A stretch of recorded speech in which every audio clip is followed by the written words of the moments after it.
The major question for business in a global economy is what's next? And it's a question that Gregg Easterbrook confronts with careful optimism in his most recent book, Sonic Boom, A Guide to Surviving and Thriving in the New Global Economy. Mr. Easterbrook provides a guide for what to expect and how to cope with the chaotic and stressful, yet prosperous future that he contends is coming. He believes that creativity and innovation must be allowed to grow and thrive because economic growth is produced by new ideas. And while he allows that growing prosperity will also result in growing anxiety, such a byproduct does not diminish his optimism about the economic boom he predicts is in our future. Easterbrook is a contributing editor of the Atlantic Monthly, the New Republic, and the Washington Monthly, a visiting fellow at the Brookings Institution, and a distinguished fellow of the Fulbright Foundation. While Mr. Easterbrook's primary contributions focus on national politics and policy, he has also written, often with a rare sense of humor, on such diverse topics as weapon systems, sports, labor negotiations, poverty, electric power, and even the search for extraterrestrial life. He contributes the Tuesday morning quarterback column for ESPN.com.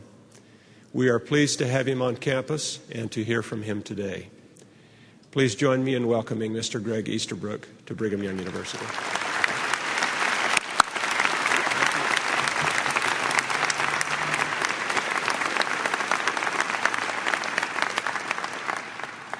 Thank you. Good morning. Well, I just heard that you guys get to cut class to listen to me talk, so you'd better like me.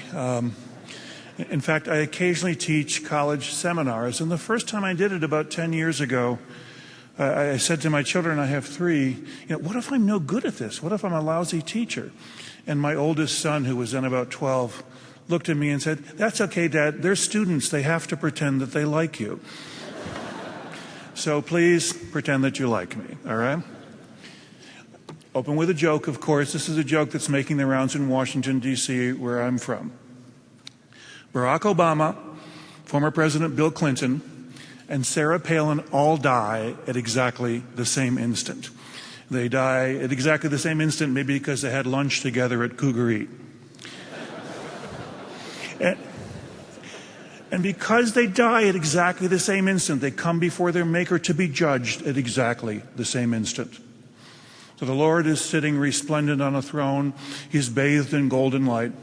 And he turns first to the president, and I'll try to do a God voice. I'm probably not very good at that. Probably none of us are. And says, "Barack Obama, what do you believe?" And Obama stands up and he clears his throat. He says, "I believe in hope. And I believe in dreams, and I believe in change, and I believe in dreams of hope, and I believe in dreams for change." And the Lord says, "All right, we get the point. Barack, you've lived a good life. Come sit by my side." And the Lord then turns to former President Clinton, and he says, "Bill Clinton, what do you believe?" And Clinton takes out, I don't know if you've ever heard Bill Clinton speak. He's a good speaker, but he's very long-winded. He takes out a huge sheaf of hundreds of sheets of paper. And he says, "Well, I just happen to have some remarks prepared." And he starts reading. And, in heaven, it's kind of hard to judge the passage of time. A lot of time passes. People doze off.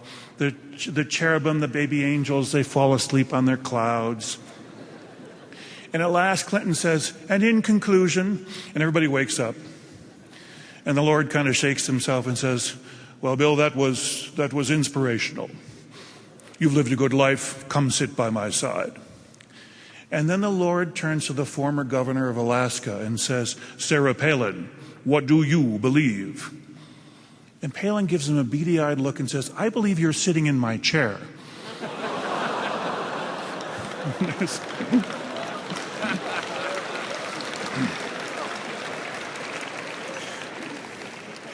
That's a great joke because you can adjust the cast of characters to anybody you want to give the last line. It's a very versatile joke. All right.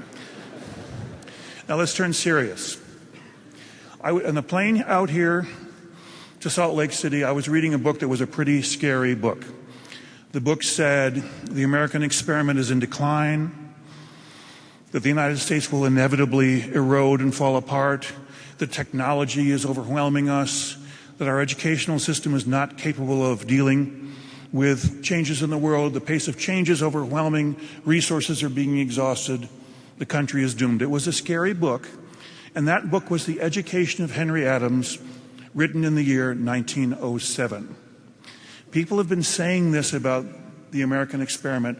You can go back farther. You could go back to even to the 18th century and read prominent writers saying that America was a nation in decline and that modernity especially would overwhelm and swamp everything that we believed. Now, I can't promise you that that won't happen someday, but it's not happening now, and I don't think it will happen in your lifetimes. I think that the great forces of the globe are mainly good, although of course not exclusively. There are many problems, and there are many more problems coming. But most of what's happening in the world is positive. Most of what's happening in the world has been positive for decades. The college has asked me to talk in general about my two most recent nonfiction books, Progress Paradox and Sonic Boom. So let me first set the stage by telling you what Progress Paradox, published 9 years ago, said. I started working on Progress Paradox in the late 1990s, when the mood in Washington and in politics and in New York was, as always, fashionably gloomy. But when I looked around to the world, I looked out my window and I saw a blue sky. I thought most things were getting better. So I wanted first to make an argument that most great forces of society were positive and had been positive for some time in both the United States and European Union and in most of the developing world. I then, in the course of this, came across the social science research that shows that rising prosperity does not necessarily make people any happier. So that became the Progress Paradox, so the title of my book. Why is it that a better living standard doesn't make us happier? I'll get to that in a minute, but first let's talk about the great social forces that are these things were true 10 years ago, they're true today, and I think they will be true throughout your lifetime. We live in a time when disease is declining globally. People's odds of getting, not just in all the statistics I'll give you are for the entire world, not just for the privileged nations of the West. All forms of disease, almost all, are in decline. Lifespan is rising globally. It's rising everywhere in the world, even in the troubled places like Afghanistan. 100 years ago, average lifespan at birth was 46. At the dawn of the 21st century, it's 66. It's going to increase significantly during your lifetime everywhere.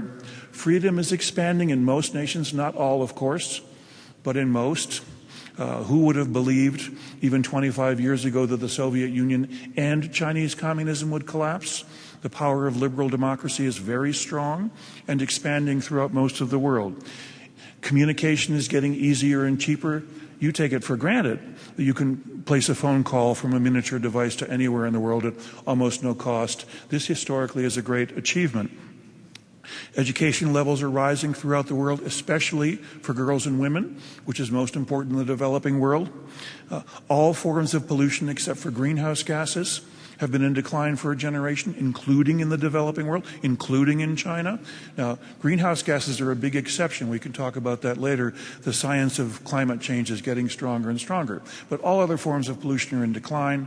And I think a century from now, children will say to their parents, "What was pollution?" And amazingly, people don't believe this. And of course, living standards are rising throughout the world. Per capita income is increasing broadly across the globe. Even if you eliminate the very wealthy countries of the Persian Gulf, per capita income is rising in the developing world. But here's the statistic that really knocks me out. Violence and war are in a 25-year cycle of decline globally. You wouldn't believe that from turning on your television, where we see the awful exception of the terrible images from Iraq, Afghanistan, and Somalia. But in most of the world, violence and war are in decline. Your chance of dying by violence right now is the lowest that it's been in human history. Your chance of dying from malnutrition is also, this by the way, United Nations figure. Your chance of dying from malnutrition right now is the lowest that it's ever been in human history, even though the global population has doubled in 40 years. Sometime next month, the United Nations will announce that the global population has hit 6 billion people. Seven. Seven from 6 to 7. In 1970, there were 3 billion souls in the world. Now there are 7. And they're less likely to be malnourished. They're less likely to be victims of violence. They are more likely to be free. They are more likely to be educated. They're less likely to be sick. All these things are happening all around you. There's a fabulous book that hasn't been published. It comes out in 2 weeks called Winning the War Against War. It's by a professor at American University named Josh Goldstein, who's a friend of mine. And it's about the social forces that have caused war and violence to decline. Now, there's no guarantee something horrible won't go wrong. I mean, the war has been in decline for only 20 years. That is historically a short time. But during the period that most of you in this room have been alive, human beings have fought each other less and less. And that trend continues. It's a trend that makes the world a good and a promising place to go out into as you graduate. Now, all the things we just said you would never know from listening to or watching the national media.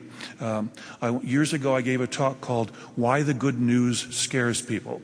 And especially from the media standpoint, good news is scary.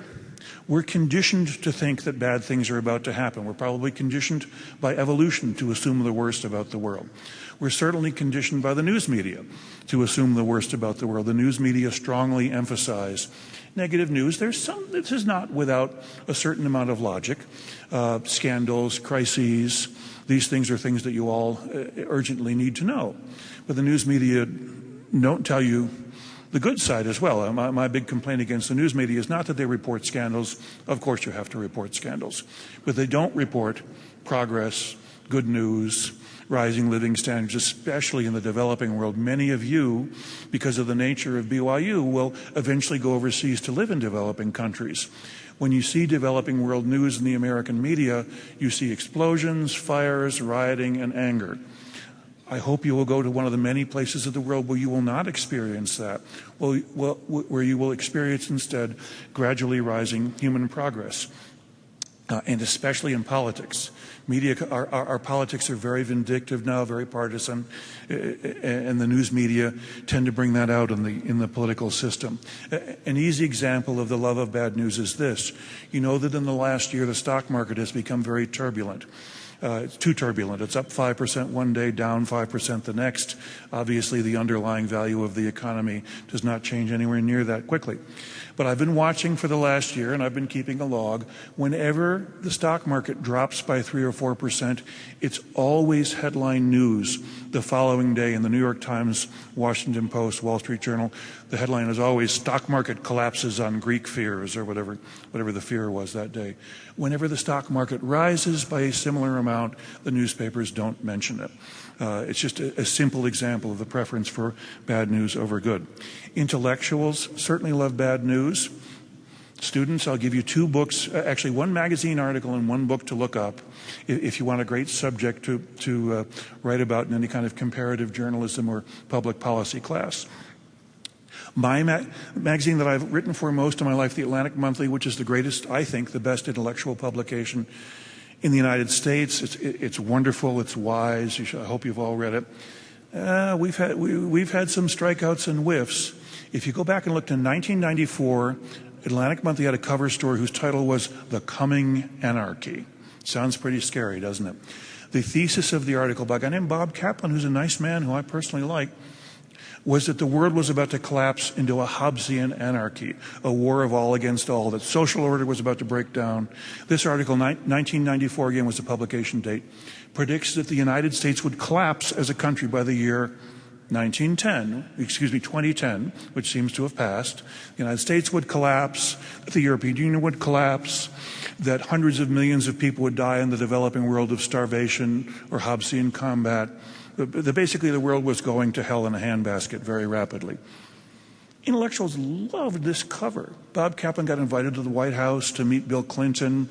The article was wisely praised. Go back and read it. Everything in it turned out to be wrong. And yet, if he had written a cover story whose headline was, instead of "The Coming Anarchy," "The Coming Gradual Improvement of Most Barometers of Well-Being," you know how that one would have sold, right? Since the movie Contagion is in theaters right now, its technical advisor is a woman named Laurie Garrett, who's a fellow of the August Council on Foreign Relations, which is the very summit of the American foreign policy establishment.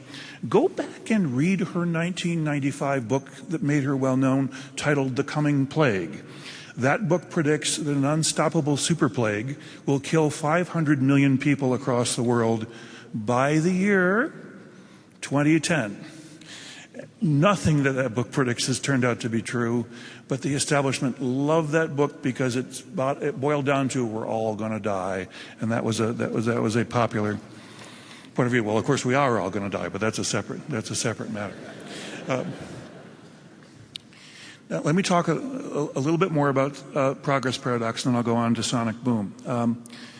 So, first half of that book was arguing that most things, of course not everything, but that most things were getting better for most people in most nations. But why don't we feel any better about it? The psychological data shows that we are people of the current generation are less likely to be happy than their parents and grandfathers were, despite rising living standards. Well, some of the conclusions here are common sense. Your grandmother was right.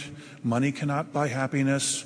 We all say that we believe that, but how many people live as if they believe that? Everyone needs food, clothing, and shelter. You do not need a Mercedes. You don't need a fancy house. But how many people behave as if they need those things? The things that really matter in life can't be purchased on the free market. The things that matter are love, respect, honor, a sense of purpose, a sense of worth in the community. You can't buy those things with money. There are a lot of billionaires who have spent a lot of money trying to buy respect and have been unsuccessful. So the core reason that rising living standards doesn't make us any happier is that the things that we really want in life cannot be purchased with money. Another reason is that stress that you feel is real. Stress evolved. The stress response this isn't a biology class, but the stress response in a mammal body is mediated by a hormone called cortisol. And when researchers test for it, our bodies contain more of it than the bodies of previous generations. So it's not in your mind that you feel stress. You do feel stress. Society is getting more stressful all the time. We are constantly surrounded by the kind of stimuli, loud noises, big cars, etc., that evolution many generations ago conditioned us to respond to only occasionally, and now we have those stress-inducing stimuli around us all the time. So if you think, why do I feel stressed out? You live in a world that feels stressed out. And I think that's probably going to get worse. I'll make two more points about that book. One is, if you're taking any psychology classes, I hope your teachers are mentioning to you the positive psychology movement that began at the University of Pennsylvania about 20 years ago and has since spread to a lot of academic departments of psychology. The old goal of psychology, especially from its founding in the 19th century, was to determine the causes of neuroses. Why do people become mentally ill?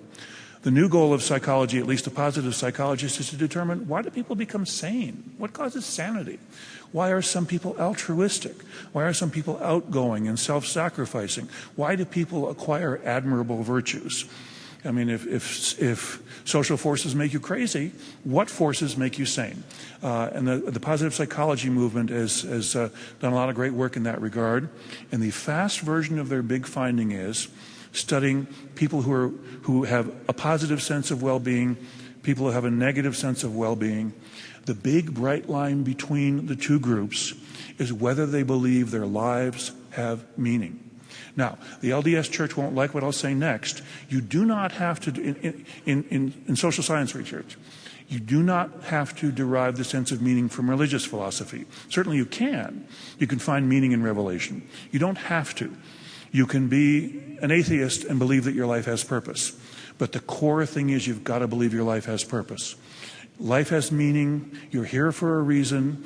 These thoughts lead to sanity and to mental health. The opposite set of thoughts lead to neuroses. So the positive psychology movement, look it up. Very fascinating stuff. I'll close on the first book, Progress Paradox, by giving you my main conclusions from it. My main conclusion is that there are selfish reasons to become a better person. I love that line. I'm tempted to write a self-help book just so that I could use the title, Selfish Reasons to Become a Better Person. Your grandmother, when you go to church, you're lectured, be grateful, optimistic, and forgiving, because these things are seen as altruistic character traits. Obviously, people who are grateful, optimistic, and forgiving, we admire people like that.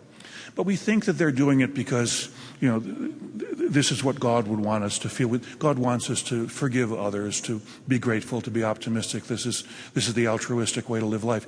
That's the best way to live life for yourself.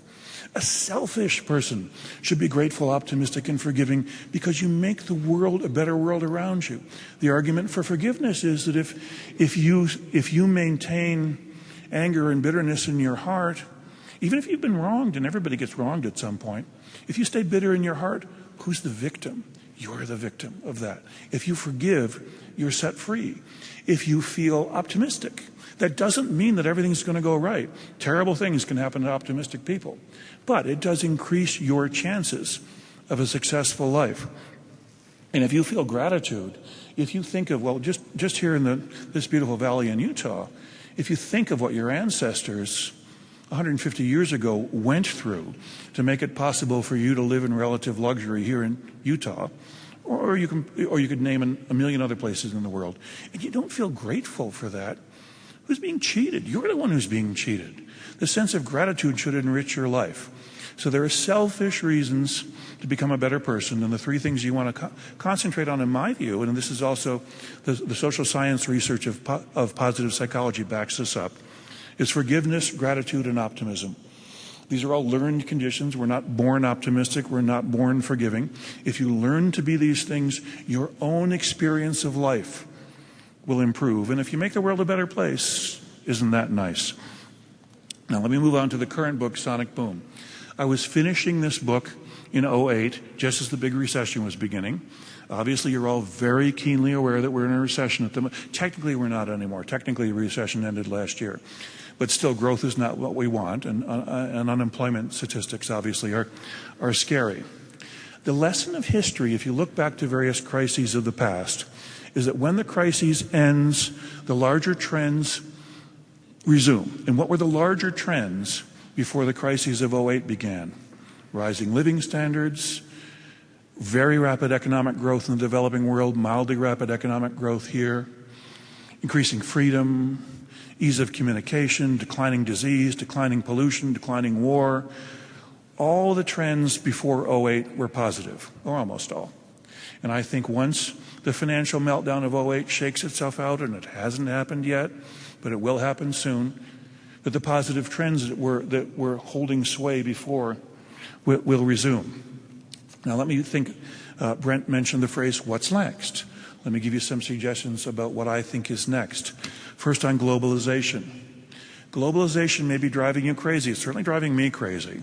Everybody over the age of 40 is driven crazy by globalization. I think globalization is just getting started. I think we are in the initial phase. If you don't like it now, you're going to like it a lot less worse, because the world is going to get much more global. But globalization is mainly good for us. It certainly causes economic prosperity. The United States economic growth has been stagnant now this is entering the fourth year.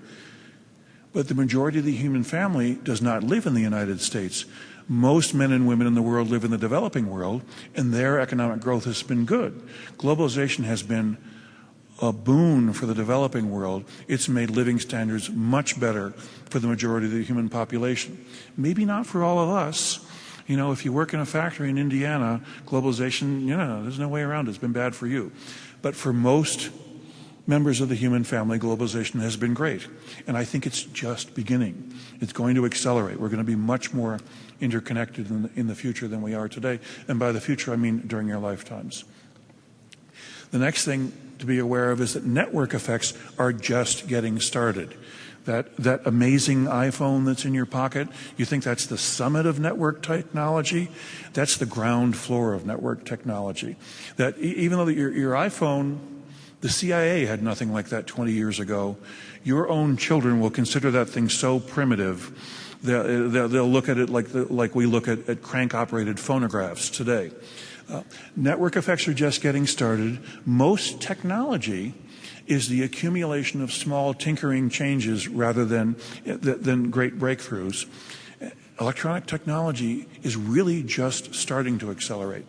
And there are some spooky things you can think about electronic technology. There are things that could go wrong, including artificial life, which is a very, very spooky thought. But in the main, technology and network effects are going to accelerate greatly during your lifetime, and for prosperity at least, this is going to be good for us. The world's supply of ideas is in the process of skyrocketing. And what's more important, ideas or petroleum? If you could have one or the other, if you could have the content of an oil deposit or all of the ideas at Google, which one would you rather have? I think I know how you would answer that question. And while the amount of petroleum in the world is not going to change a heck of a lot, the global content of ideas is skyrocketing, not so much in the United States and European Union, where we've always been pretty good at ideas, but in the developing world. The developing world has only recently become a source of ideas, engineering ideas, philosophical ideas, political ideas. Most of the human family lives in the developing world. As the developing world develops and becomes free and begins to communicate, its production of ideas will skyrocket. The other big thing that's happening is that almost half of the human family, women, living in the developing world and even in the United States and Western Europe until a couple of generations ago, contributed very little to the global store of ideas. Now that's going to change. Women are just as good at creating ideas as men are. As women acquire political and economic freedom in the developing world, business ideas, engineering, science, medical ideas from women are going to rapidly accelerate human progress. Women may leave men in the dust as a source of ideas a generation from now, and that's going to happen in your lifetime as well. All these are reasons why global indicators are positive, especially outside the Western world. I'll read you one statistic that I got to read to make sure I get it correct, but that seems spectacular to me. 30 years ago, according to the United Nations, 2.5 billion people lived at the level of medium development, which is, roughly middle class. Now, 4.2 billion people live at the level of medium development. That's almost 2 billion people living in good physical circumstances added to the human family in just 30 years, and that's not all, but almost all of the additions to the human family in the last 30 years have joined at the level of medium development. This is spectacular. When historians look back on our period, the two things that they will remark on most, it's not going to be Taylor Swift, I'm sorry I got to break this to you, but the things that historians will care about most is rising prosperity in the developing world because of the number of people involved, and the decline of the number of nuclear weapons on Earth. Nuclear weapons are in very dramatic decline. We hardly ever talk about either thing. These are the movements that have historic significance. And the spread of freedom, I guess that would be the third one of historic significance. Those things are going on all around us, and we almost never talk about them. We also, of course, it's also human nature not to really think about what didn't happen as opposed to what did. So let's think about what didn't happen in the last few decades. There was never a superpower confrontation. 25 years ago, the United States and Soviet Union each had 30,000 strategic nuclear warheads. They were never used. Now each side has about 3,000, and the number is still going down. Inflation hasn't happened anywhere in the world in 30 years. You think unemployment's bad, wait till you see inflation. 1970s unemployment was 10.2 and inflation was 15% a year. The lot of the average person got worse fast. Now we've had 30 straight years without inflation. Maybe it'll come back, but it's something that didn't happen, so we don't think about it. Crop failures haven't happened. When's the last time you heard the word crop failure used? The last time the word crop failure has been used in global politics was 1979, when the old Soviet Union had a wheat crop failure. We haven't used that word since. 33 straight years without a major crop failure anywhere in the world. If there were major crop failures and food were in short supply, I promise you this would rapidly swamp all other issues combined. But it hasn't happened. And there's never been a superpower relationship like the United States and China. China's a crazy place. You got to go there to believe it. It's the craziest place in the world. It's also on its way to joining the United States in power and stature. And we're mainly cooperating with each other instead of mainly trying to destroy each other. And yeah, there's all kinds of nutty problems with China. It's not fully free, etc. But our relationship is mainly cooperative. When in the history of the world have the two greatest superpowers mainly cooperated with each other? That's a wonderful change happening during your generation. All these trends are positive. They should continue. Stress is a trend. It's going to continue too. Stress, anxiety, the feeling of global turbulence, it's going to get worse. One reason is that communication makes it easier and faster for us to know what's going on in the world. And therefore, we know what's going wrong in the world. If you lived in Provo, Utah 100 years ago, things that happened in the countries we now call Pakistan or Malaysia would have been abstractions to you, and there's no chance they ever could have had any effect on your life. Now, if something explodes in Pakistan, you know about it 30 seconds later, and it feels personally threatening to you. So those forces will make us more anxious and more stressed out in the future. And there's a great larger source of stress, and that's that nobody's in charge of the global economy. It's the single most important thing going on Earth is the global economy, and nobody runs it. You think the president runs it? No. You think the chairman of the Federal Reserve runs it? Or maybe somebody really powerful like the CEO of Walmart is running the global economy. No one is running the global economy. That may even be a source of its success, but it's a source of the stress we feel. And though I'm mainly an optimist, I'm not a Pollyanna. The stress you feel and the anxiety you feel is going to get worse. You're going to live a very stressed out generation. You should prepare for it. Now let me close with two thoughts, and then I'll take questions. One is this. As a mainly optimistic person, the thing that I can't stand hearing, especially from kids, but I hear it from my generation too, is that it's too late to change the world. It's never too late to change the world. You go to academia especially, you hear, well, if we'd done this or that in the 60s, or well, if the older George Bush had done this or that. I'm not interested in that line of thought. It is never too late to change the world. Whatever you want to accomplish can still be done. Changing the world is hard. Most people who try fail. But everybody can contribute to the improvement of the world. It's never too late. No matter what's going on that you don't like, it's too late. It is not too late to change it. Throw yourself into it with enthusiasm, and you'll be surprised at what you can accomplish. My final point is this. What's the big challenge for your generation, besides operating technical devices? When I look at my father's generation, my father grew up in poverty during the Depression in a small farming town in Ontario. His generation conquered the Depression and they defeated the Nazis. My generation, I'm a baby boomer, maybe we can take credit for the civil rights movement. I guess that's our big achievement. What's your big challenge going to be? Your big challenge is the success of the developing world. The United States has mainly been built. It needs reform, it needs improvement, but most of what needed to have been accomplished in the United States has been accomplished.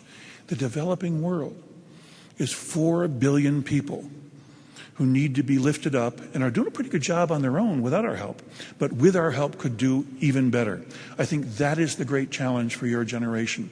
If you can help bring the developing world, play any small role in bringing it to physical prosperity, personal freedom, and democracy, that's what your generation is going to be called on to accomplish. And of the great accomplishments that I just mentioned, depression, Nazis, civil rights, the one facing you is the most important. And I think your lives will be defined by it. That challenge lies mainly outside the United States. And I know you as an audience are more keenly aware of this than most college audiences would be. But I mentioned it to you specifically because I think most of the challenge of your lifetime is going to lie outside our country. And the potential for success is very high. But of course, I'm an optimist, so naturally I would think that. So those are my comments. Thank you.